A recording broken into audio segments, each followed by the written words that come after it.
The other challenge for especially software startups is you got two battles that you have to fight. Number one, you've got to keep investing in your tech.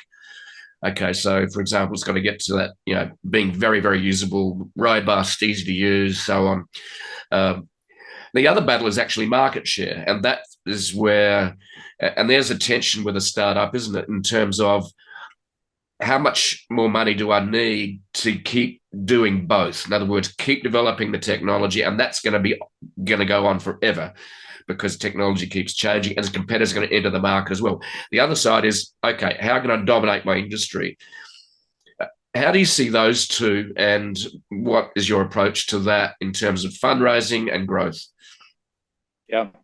On the technology side, yeah, it's just it's like death taxes and engineering costs. You're just gonna have to keep doing it over and over and over again Yep. to build your product. I think right now the way that we think about it is we have a certain set of features that we know we want to deliver, a certain certain capabilities over the next 6 to 12 months, and then we've sized our organization so that we can deliver those on pace.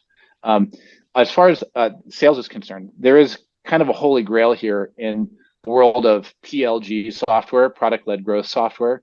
And those are like Dropbox. Dropbox didn't have a sales team for a long time, and they do now, but they cracked this code on becoming a viral model where if I invited you, Jeff, to Dropbox, then I would get another 100 megabytes of storage or something like that. And so I would do it. I invited you and I invited a bunch of other people, and then you got it, and you're like, well, hey, if I invite people, I get 100 megabytes. So you would do that, and it would self perpetuates, and that is an X factor that the way that Connect the Dots is designed, it's possible that we have some significant virality in our product. We see it already to some degree, but it gets better. If you're on the network with me and I can see your network and you can see mine, great. It's all the better, right? And then so I'm encouraged, and it's free to invite people. So um, we think longer term there's a really interesting opportunity there, but that's not how we're starting. We're starting with a top-down sales motion where we actually use Connect the Dots, our own instance of Connect the Dots, to get the introductions directly to the C-level executives at the companies that we're targeting, and it works like a charm. I can see exactly who I should ask for the introduction.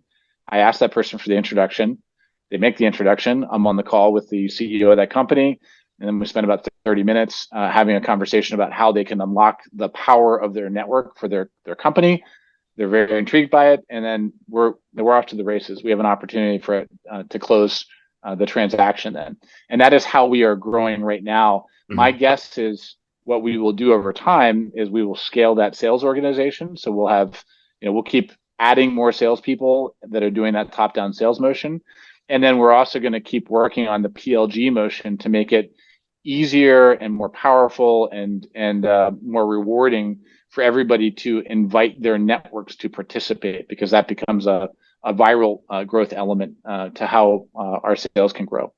So that's my prediction, but let's check back with me in a year and I'll tell you if that prediction came true or if I was way off base.